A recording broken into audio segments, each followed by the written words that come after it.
اعوذ باللہ من الشیطان الرجیم، بسم اللہ الرحمن الرحیم۔ میں ہوں اظہر نیاز، پروگرام فہم اقبال، اور ہمارے ساتھ ہوتے ہیں ڈاکٹر مظفر علی کشمیری صاحب۔ السلام سر علیکم کیسے ہیں جناب۔ آپ؟ مہربانی، الحمدللہ جی تو ٹھیک ہے آج جوابی شکوہ کے ساتھ؟ جی، جواب شکوہ، لیکن یہ ہے کہ علامہ کی طرف سے، میری طرف سے اچھا نہیں۔ جی وہ تو خیر دیتے ہیں۔ تو الحمدللہ پچھلے سیشنز جو گزرے ہیں اس میں ہم نے جو علامہ کی ایک اہم نظم تھی شکوہ، اس کو پڑھا۔ تو یہ نظم جو شکوہ ہے یہ 1911 میں لکھی گئی تھی اور پڑھی گئی انجمن حمایت کے اس جلسے میں۔ جی، تو اس کا انداز جو ہے وہ ذرا تھوڑا سا سنا ہے اس کے بعد بہت مسئلہ ہو گیا جی، کہنے لگے بڑی گستاخانہ یہ اس میں جو ہے گستاخانہ نا یہ الفاظ استعمال کیے گئے۔ تو پھر کوئی 1.5 سال کا عرصہ جب گزر گیا تو علامہ نے اس کا جواب جو تھا وہ لکھا، اور جب جواب لکھا گیا تو پھر جو ہے کہ لاہور میں پھر دوبارہ چرچے ہو گئے واہ جی کہ واہ۔ جی وہ تو سنا کہ جواب لکھ دیا علامہ نے، تو یہ فلاں دن جو ہے وہ وہاں پڑھیں گے۔ کیا بات ہے۔ تو اس وقت مولانا ظفر علی خان جو کہ زمیندار اخبار جی نکالتے تھے اس وقت، ایڈیٹر پبلشر جی، تو انہوں نے جو ہے اہتمام کیا جلسے کے لیے، اور لاہور میں ایک قدیم مقام جو موچی زرا کے باہر باغ ہے، جی جی، تو اس میں جو ہے انہوں نے جلسہ جو تھا وہ اس کا انتظام کیا۔ لوگ بہت اکٹھے ہو گئے کہ آج جو ہے جواب شکوہ جو ہے وہ سنیں گے۔ اور اس زمانے میں اصل میں جنگ بلقان جو تھی وہ جاری تھی، اور ترکی اور ساتھ کچھ دوسرے ممالک جو تھے اس کے اوپر انہوں نے دعویٰ بولا ہوا تھا۔ جی، تو اس کا جو ایک شعر ہے کہتے ہیں وہ ایک قسم کا بکا، لوگوں نے ہاتھوں ہاتھ جو ہے اس پر بڑے پیسے اکٹھے کیے، اور وہ پھر پیسے جو تھے علامہ نے جنگ بلقان کے لیے جہاں وہاں ہدیہ کے طور پر دے دیے۔ تو یہ جواب شکوہ جو ہے کچھ اس طرح اس کی ابتدا ہے۔ دل سے جو بات نکلتی ہے اثر رکھتی ہے، اللہ اکبر، پر نہیں طاقت پرواز مگر رکھتی۔ یہ جو بات ہے اس کے کوئی پر نہیں ہے، لیکن اڑتی ہے، لیکن یہ اڑتی ہے، بلکہ اس کے اندر وہ طاقت جو ہے وہ موجود ہے، اور قدسی الاصل ہے، رفعت پہ نظر رکھتی ہے۔ قدسی جو ہے وہ پاکیزہ چیز کے لیے قدس جو ہے استعمال کیا جاتا ہے، اور قدسی الاصل، لفظ اصل جو ہے اس کے بہت سارے معنی ہیں۔ اصل جو ہے یہ جڑ کے لیے بھی استعمال ہوتا ہے۔ ہاں اصل تو وہی ہے۔ ہاں جی، کسی کلاس کے لیے بھی لفظ اصل جو ہے وہ استعمال ہوتا ہے۔ اصل حسب و نسب کے لیے بھی ٹھیک استعمال کیا جاتا ہے، خاندان، اصلیت کیا گھرانہ کا اصل کیا ہے۔ اور اصل کا جو ہے علامہ نے جو ہے اس کو ایک اور جگہ، ایک علامہ کی نظم ہے ضرب کلیم میں، ایک فلسفہ زدہ سید زادہ کے نام، تو اس میں جو ہے انہوں نے برملا کہا ہوا ہے کہ میں اصل کا خاص سومناتی، کیونکہ براہمنوں کی ذات سے تھے ان کا جو نسب ہے، تو یہ وہاں انہوں نے یہ کیا۔ تو دوسری ایک بالے بانگ درا کے اندر ایک ان کی نظم ہے شمع۔ شمع جو نظم ہے وہ خاصی معروف ہے، تو اس کے اندر ایک جگہ فرماتے ہیں، بستانوں بلبلو گلو بو ہے یہ آگہی۔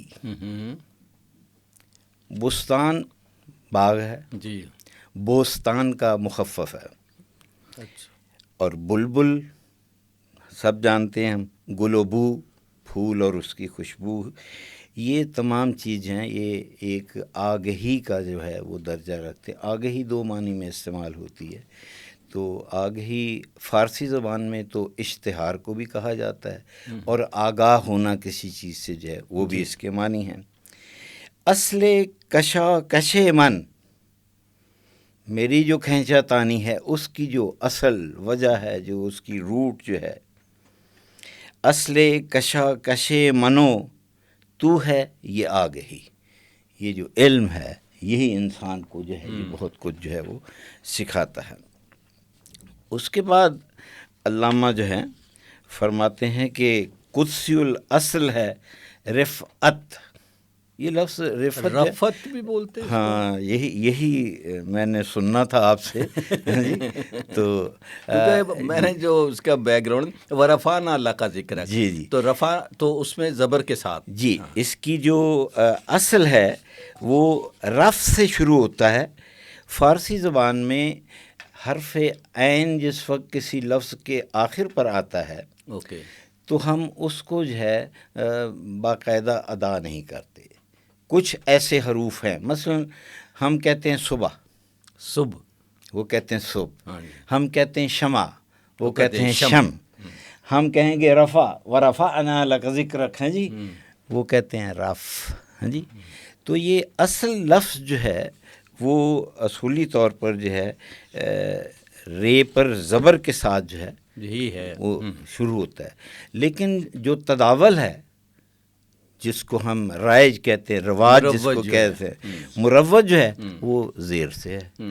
جب وہ گفتاری میں آتے ہیں تو پھر رفعت کہتے ہیں، مطلب فارسی بانوی ایسے ہی بولتے ہیں، بالکل بالکل یہ دونوں یہاں بھی ہے زیادہ، وہ صرف پڑھے لکھے دو تین لوگ جو ہیں نا وہ رفت کہتے ہیں۔ ہمارے پاس ایک ہوتے تھے استاد جہاں، وہ ان کا نام تھا رفت اللہ، رجسٹرار تھے ہمارے، تو وہ اکثر کہتے تھے بھائی میرا نام رفت ہے۔ ہاں، تو رفع کے معنی ہوتا ہے کسی چیز کو اوپر لے کر جانا۔ ترفی، یہ بھی فارسی زبان میں رفع سے ہی نکلا ہے، یعنی پروموشن۔ ترفی رتبہ، کسی کی گریڈ کے اندر جب پروموشن ہوتی ہے تو اس کے اندر یہ لفظ ہے استعمال کیا جاتا ہے۔ اہل ایران کہتے ہیں کہ رفعت جو ہے اس کے معنی جو ہیں وہ ہیں بلند، قدر شدن، اور بلندی، بلند قدری، والائی، بزرگواری، ٹھیک، اس کے لیے بھی رفعت کا، یا مقام و رتبہ، اس کے لیے رفعت کا لفظ جو ہے وہ استعمال کیا جاتا ہے۔ ٹھیک، تو قدسی الاصل ہے، رفعت پہ نظر رکھتی ہے، خاک سے اٹھتی ہے، گردوں پہ نظر رکھتی ہے۔ کیا بات ہے، یہاں خاک جو ہے اس سے مراد ہے زمین کے ہیں۔ فارسی میں خاک مٹی کو بھی کہا جاتا ہے، خاک قبر کے لیے بھی فارسی میں استعمال کیا جاتا ہے، پستی کے لیے بھی ہو جی گیا، اور پستی کے لیے بھی ہے، پستی و بلندی۔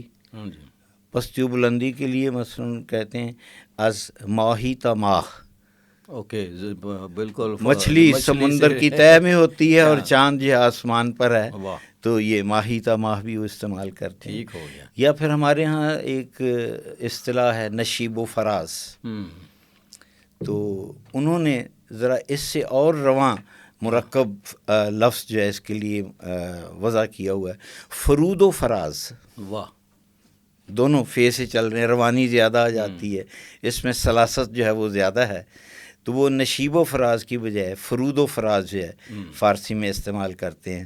تو فرود کے معنی نیچے اس ہے، میں ذرا سا فے کا مزہ بھی اور ہے، فراز ہے فے کا، وہ اس میں وہ روانی آ گئی نہیں۔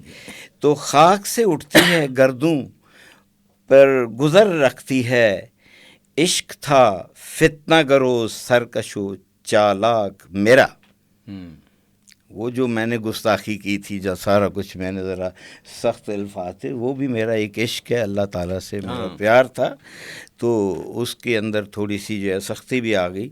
آسماں چیر گیا نالے بھی باک میرا، جو فریاد میں نے اللہ تعالیٰ کے آگے کی تھی وہ تو اتنی تیز تھی کہ اس نے آسمانوں کو چیر کر عرش معلیٰ تک جو ہے وہ پہنچ گئی۔ لفظ عرش جو ہے وہ اس سے مراد جو ہے وہ تخت ہوتا ہے، جی، تو جہاں اللہ تعالیٰ کا مقام جو ہے جو ہمیں بتایا جاتا ہے عرش برین جو ہے، وہاں تک جو میری عرش پہ جلوہ گر، نالے بے باک سے مراد نظم شکوہ ہے، وہ جو میں نے پہلے جو کہی تھی، جو میں نے رونا رویا اللہ تعالیٰ کے آگے بے باکی سے، تو بڑا واضح میں نے شوخی سے کہہ دی. پیر گردوں نے کہا سن کے، یہ بوڑھے آسمان نے جب یہ بات سنی، کہیں ہے کوئی؟ ہاں اللہ اکبر. بولے سیارے سرے عرش بری ہے کوئی؟ اور جو پلینٹس تھے، آواز جو پہنچی وہاں تو جو آسمان کے کائنات کے جو ستارے ہیں سارے، تو انہوں نے یہ اپنی آواز سنی تو انہوں نے کہا کہ دیکھیں کوئی سر عرش کوئی ہے، اگر کوئی ہے تو بتا دیں. تو یہاں لفظ بریں استعمال کیا گیا ہے. بریں جی، ہمارے جب اعراب کی بات ہوتی ہے ہم کہتے ہیں کہ زیر زبر پیش. ہاں جی. تو زبر جو ہے اس کا مقام لفظ کے اوپر ہے، زیر اس کے نیچے ہے. تو اس کا زیر و زبر سے مراد ہے نیچے اوپر. اسی طرح جس وقت ہم اعضائے بدن کے بارے میں گفتگو کرتے ہیں تو یہ جو اوپر والا ہونٹ ہے اس کو ہم لب زبرین کہیں گے. اوکے. اور جو نچلا ہونٹ ہے لب زیرین بن جائے گا. تو یہ لفظ جو ہے برین جو ہے یہ اوپر سے ہے. ٹھیک ہو گیا. بر جو ہے یہ ایک پریپوزیشن بھی ہے، اور بر جو ہے یہ ناؤن بھی ہے اور اوپر کے معنی میں آتا ہے. تو برین اس کی صفت ہے. عرش برین وہ اوپر والا مقام. تو اگر اس کو ہم بے کے اوپر زبر کی بجائے پیش، زیر زبر پیش استعمال کر، برین آنکھیں برین کہہ دیں، تو برین جو ہے وہ جو خربوزے کی کاش ہم کاٹتے ہیں نا، اچھا اس کے بالکل ہی بدل گیا. بالکل یہ تو پیش ہی پہ گیا. یہ لفظ جو بر ہے اس کے بہت سارے معنی ہیں. بر کے معنی اوپر کے ہیں کسی چیز، مثلا میز کے اوپر بر میز. بر کے معنی خشکی کے ہیں. بر کے معنی پھل کے ہیں، میوہ. تو پھر بر کے معنی یہ نیکی کے بھی ہیں. بیر کا لفظ بھی استعمال ہوا ہے نیک شخص کے لیے جو ہے. گزیدہ کے ساتھ بھی آتا ہے وہ. اس کو کئی دفعہ جو ہے مصادر کے ساتھ، افعال کے ساتھ بطور سابقہ استعمال کیا جاتا ہے. ہم جیسے کہتے ہیں بر گشتن، بر افتادن، بر داشتن، ہاں جی، اٹھانے کے لیے. ٹھیک. ہاں، اوپر کے لیے جو ہے یہ لفظ بر جو ہے نا، یہ اس کو ہم کرتے ہیں. اور اس کا جو اپوزٹ ہے وہ پائن ہے. بر جو ہے یہ پہلو کو، یہ پائن باغ جو ہوتا ہے یہ نچلا باغ. اچھا، پیچھے بیک یارڈ. ہاں، بیک یارڈ. ہاں، پائن باغ. یہ ہمارے اکثر یہ ناولوں کے اندر یہ خاص طور پر رومانی ناولوں میں بہت ہوتا ہے یہ استعمال. تو بر جو ہے یہ نیکی کے لیے بھی استعمال ہوتا ہے. تو یہاں جو ہے انہوں نے صرف اوپر کے لیے استعمال کیا. تو بولے سیارے سرے عرش بری ہے کوئی؟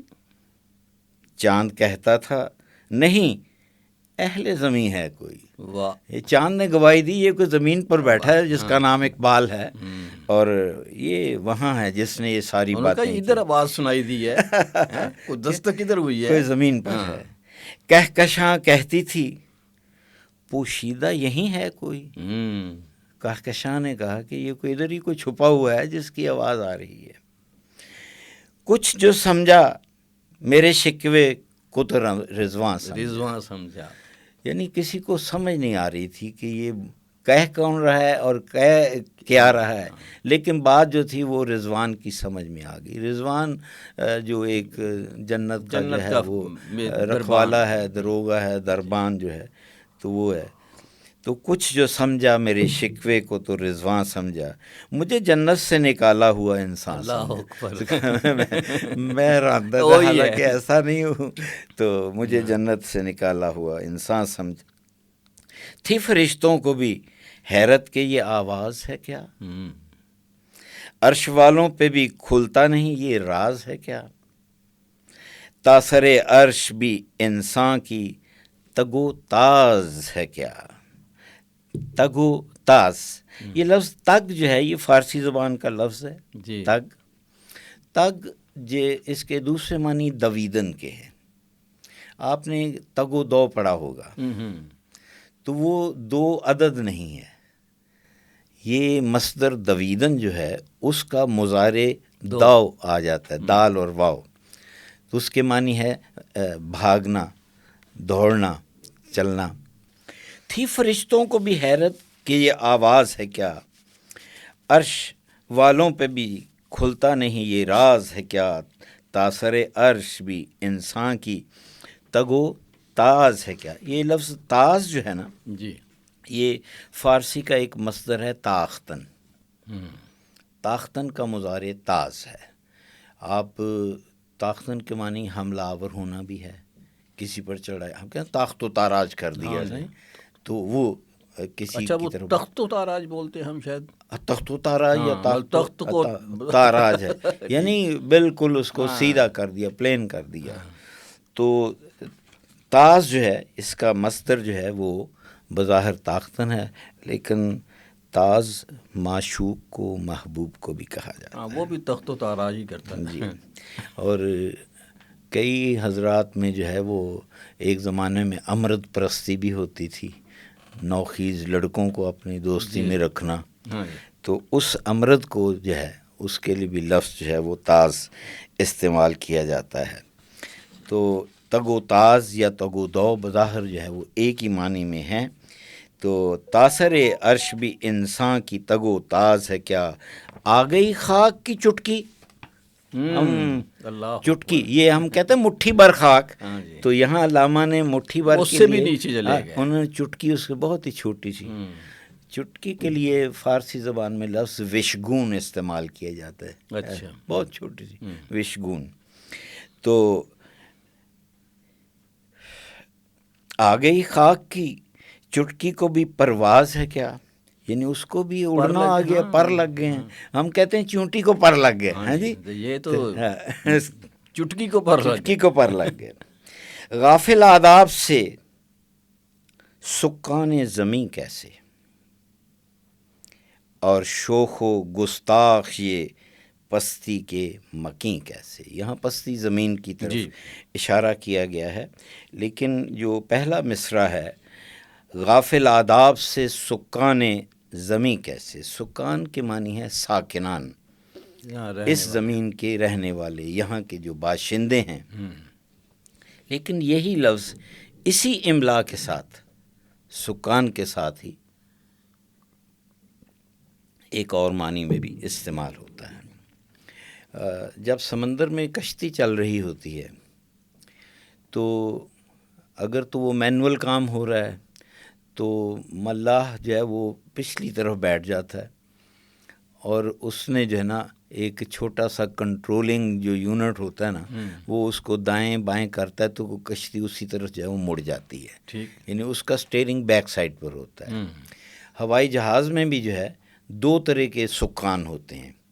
ایک جو دم اس کی جو کھڑی ہوتی ہے وہ ایسے ہلتی ہے, ایسے مڑنے کے لیے, اور ایک جو اس کے ونگز ہوتے ہیں پیچھے ایسے, اس کے بھی نیچے اور اوپر ہوتے ہیں. یہ جو کنٹرول, اس کو بھی سکان کہا جاتا ہے. تو یہ کشتی اور ہوائی جہاز کے اندر یہ جو خاص کنٹرولنگ یونٹس ہیں ان کو سکان کہا جاتا ہے.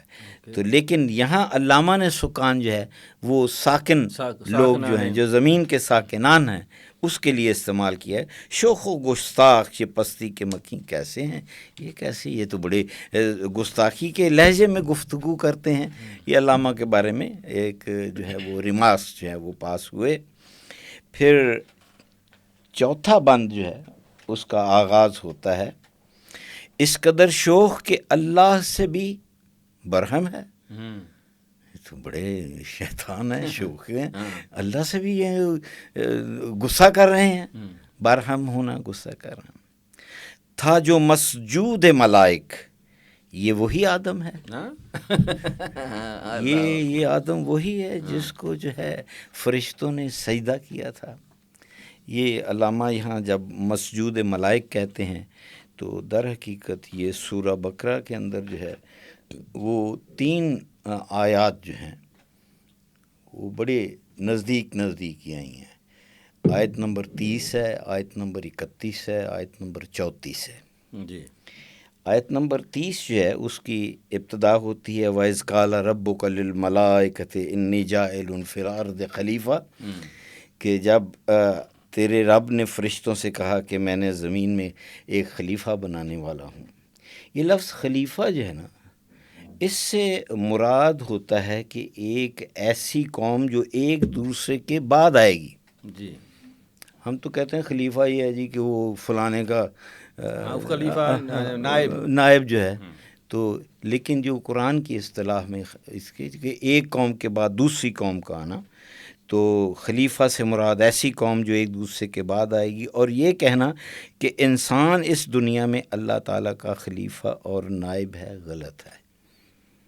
ٹھیک، یہ مولانا جوناگڑھی جو ہے نا وہ فرماتے ہیں۔ جی ہاں۔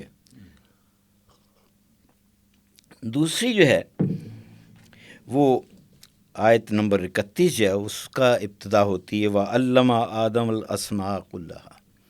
اللہ تعالیٰ نے جو ہے وہ آدمی کو، حضرت آدم کو تمام جتنے جو نام تھے چیزوں کے علم دے دیا، ان کو سکھا دیا۔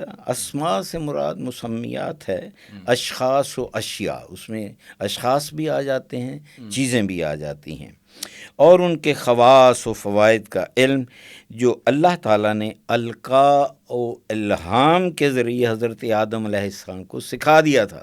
ٹھیک، تو بعد میں جب فرشتوں کو پوچھا تو ان کو جو ہے وہ ان کے نام نہیں آتے تھے۔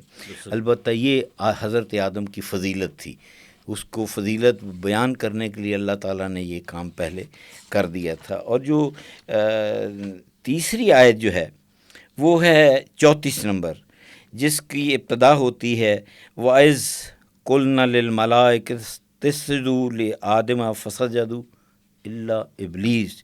جب حضرت حق نے جو ہے وہ فرشتوں سے کہا کہ آدم کو سجدہ کرو، تو ابلیس کے سوا سب نے سجدہ کیا، اس نے انکار کر دیا ابلیس نے، اور تکبر کیا، اور وہ کافروں میں ہو گیا۔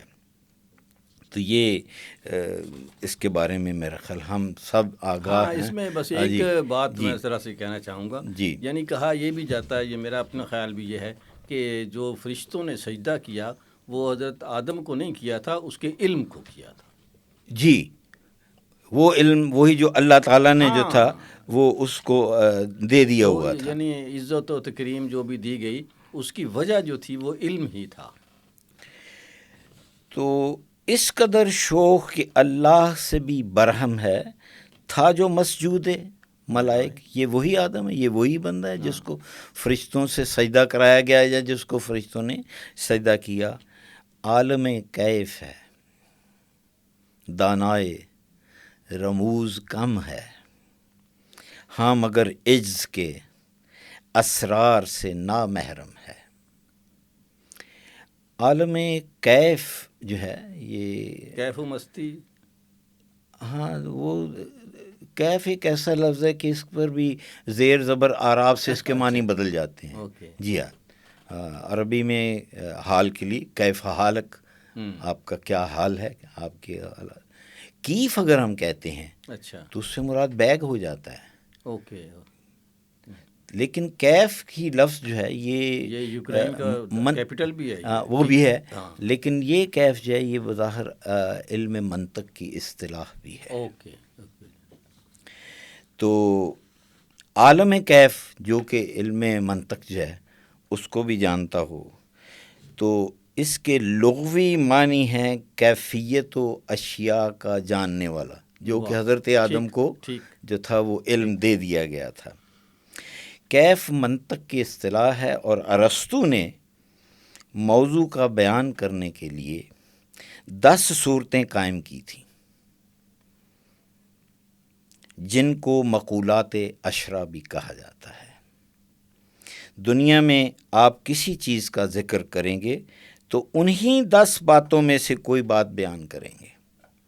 یہ ارسطو جو تھا اس کا جو ایک شے یا جوہر ہوگی یا عرض، اور اگر عرض ہے تو اس کی 9 صورتیں ممکن ہیں، اور وہ ہیں کیف، کم جسے آپ کمیت بھی کہتے ہیں جی، فعل، انفعال، ری ایکشن، اور ملک، وضع، اضافت، اور عین اور متا۔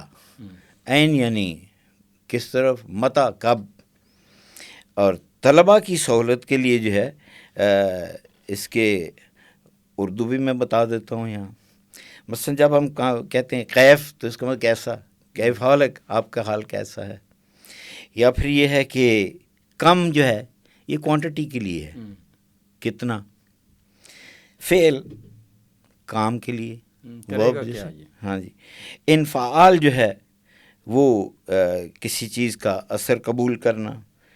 پھر ملک، کسی پر قابض ہو جانا۔ اور اسی طرح حالت ہے، تعلق ہے، کہاں اور کب، اور یہ چیزیں جو ہیں یہ ان کا جو ہے یہ ساری تفصیل ہے۔ انگریزی میں بھی آپ دیکھیں تو اس کے لیے جو ارسطو نے، جو سب سے اہم بات ارسطاٹل نے کہی نا جی کسی بھی اس کا، وہ تھا مقصد، کہ یہ شے جو ہے مطلب بنایا تو یہ میز ہے، یہ اس کا بنا ہوا ہے لکڑی کا، بنایا کس نے، یہ بڑھئی نے بنایا ہے۔ اچھا کیوں بنایا ہے کہ یہ کام کرے گا، مقصد کیا ہے اس کا، وہ اس سے آگے نکلتی ہیں ساری مطلب جو ہے جو پلیٹو جو ہے اپنا اسے جو سقراط تھا اس سے پہلے وہ مقصد، آج کی سائنس بھی مقصد پہ نہیں جاتی، مطلب اس کو اس سے کوئی تعلق نہیں ہے کہ بھئی یہ اس کا کیا مقصد ہے، اس کا بھی یہ کیسے بنا ہے اور کیوں بنا ہے۔ مطلب دو ہی چیزیں جو ہیں اس کو رہ گئی جو سائنٹیفکلی اپروچ کی ہے۔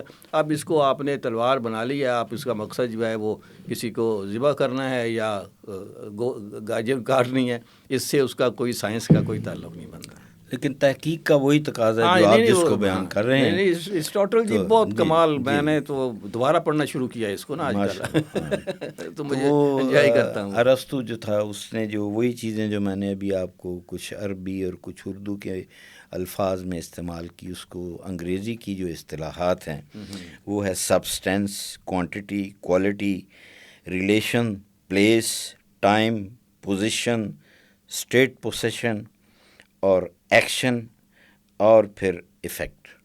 یہ وہ تمام چیزیں جو کہ ارسطو اس کے بارے میں جو تھا وہ انہوں نے اس کو مقولات عشرہ کے نام سے جو ہے وہ بیان کیا۔ اب ہم آ جاتے ہیں اختتام پر، یہ چوتھے بند کے، ناز ہے طاقت گفتار پہ انسانوں کو، بڑے فخر سے گھمنڈ سے بات کرتے ہیں، بات کرنے کا سلیقہ نہیں نادانوں کو، کیونکہ یہ خدا کے حضور جو ہے یہ تو اس طرح بولتے ہیں، یہ تو اچھی بات نہیں ہے۔ آئی آواز غم انگیز ہے افسانہ تیرا، یہ آواز کا آنا تو یہ ہاتف غیبی جو ہے اس کی طرف وہ اشارہ کرتے ہیں۔ تو بلکہ ایک بڑی معروف ربائی ہے ارمغان حجاز میں علامہ اقبال کی، تو اس میں بھی اسی طرح ایک انداز میں کہتے ہیں، وہ کہتے ہیں کہ شبی پیش خدا بگریستم زار، ایک رات میں اللہ تعالیٰ کے حضور جو ہے سجدہ ریز ہو گیا اور میں رونا شروع ہو گیا۔ علامہ فرماتے ہیں شبی پیش خدا بگریستم زار، مسلمانان چرا زارند و خارند، یا اللہ یہ مسلمانوں کو کیا ہو گیا، ان کی حالت زار جو ہے بڑی بیچارے ذلیل و خوار ہو رہے ہیں۔ ندا آمد، آواز آ گئی اللہ تعالیٰ کی طرف سے، ہاتف غیبی کی طرف سے جو آواز آئی، ندا آمد نمی دانی کہ ان قوم، تو جانتا نہیں ہے کہ یہ قوم جو ہے اس کے کیا حالات ہیں، دلی دارند و محبوبی نہ دارند، ان کے پاس دل ہے محبوب نہیں ہے، رسول پاک کی محبت نہیں ہے ان لوگوں کے پاس، یہ نام تو لیتے ہیں کہ ہم اس رسول کی امت ہیں لیکن جو ہے وہ ناکافی ہے، عملی طور پر جو ہے یہ لوگ پیچھے ہیں۔ تو یہ کہتے ہیں کہ ندا آمد، علامہ نے یہ فرمایا، تو ناز سے طاقت گفتار پہ انسانوں کی بات کرنے کا سلیقہ نہیں نادانوں کو، آئی آواز غم انگیز ہے افسانہ تیرا، یہ جو تو نے بیان کی ہے چھوٹی سی کہانی، غم انگیز جو ہے یہ مصدر در حقیقت ہے انگیختن، فارسی کا انگیختن کا مضارع انگیز ہے، انگیز بھڑکانے کے لیے کسی چیز کو بھڑکانا، تو غم انگیز جس سے غم بھڑکتا ہے. ہمارے ہاں ایک انگریزی کا لفظ ہے انسینٹیو. انسینٹیو کو جس وقت ہم ٹرانسفر کریں فارسی کے اندر تو اس کے وہ بن جاتا ہے انگیزے. جیسے مسلمانوں کو جو ہے ایک انگیزہ دیا گیا، میاں یہ نیک کام کرو تمہیں حور و قصور ملیں گے، یہ بھی ایک انگیزہ ہے. لالچ ہو گئی. جی. اشک بیتاب سے لبریز ہے پیمانہ تیرا. اور تم نے جو کچھ افسانہ یہ بیان کیا ہے اس کے اندر تو ایسے ہے کہ آنکھوں سے آنسو جاری ہو جائیں. لب ریز جو ہے یہ دو چیزیں ہیں. لب جو ہے کنارے کو ہم کہتے ہیں، ویسے تو ہونٹ کے لیے بھی لفظ لب ہے. تو ریز جو ہے یہ ریختن سے ہے. ریختن کے معنی انڈھیلنا یا ڈالنے کے ہیں. تو لب ریز جو کناروں سے بھی چھلک کے چیز باہر پہنچے، یعنی معمور ہو، بالکل بھری ہوئی چیز ہو. اشک بیتاب ہیں، بڑے بے صبرے ہیں تاکہ جو ابھی جو ہے نا پیمانے سے جو ہے وہ نکل پڑیں.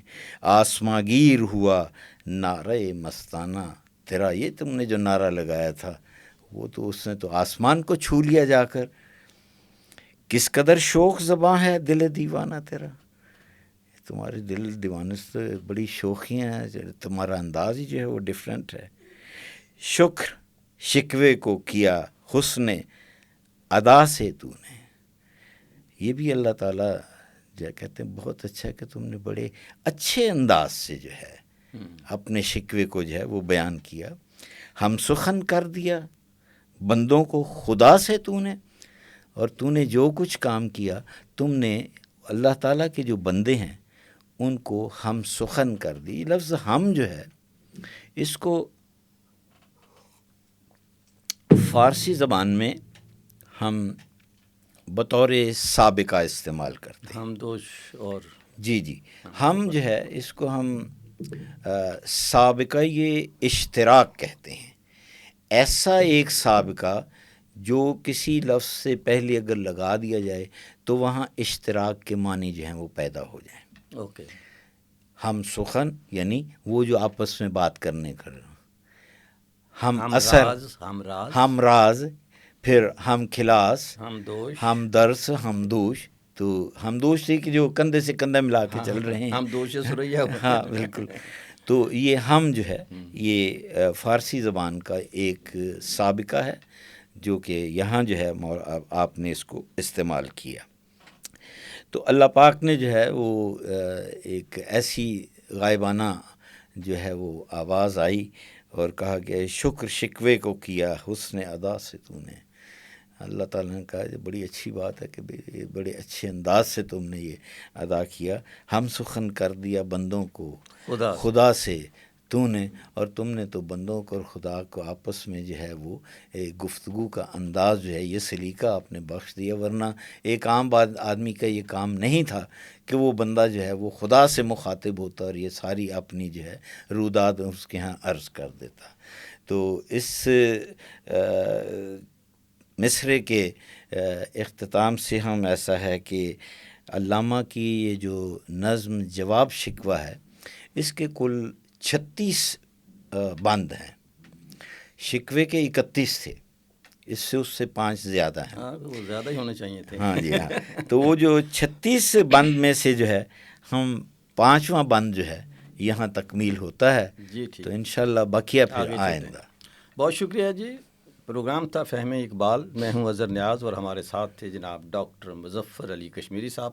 بہت شکریہ sir. Thank you very much. بہت شکریہ نواز، آپ کا مہربانی.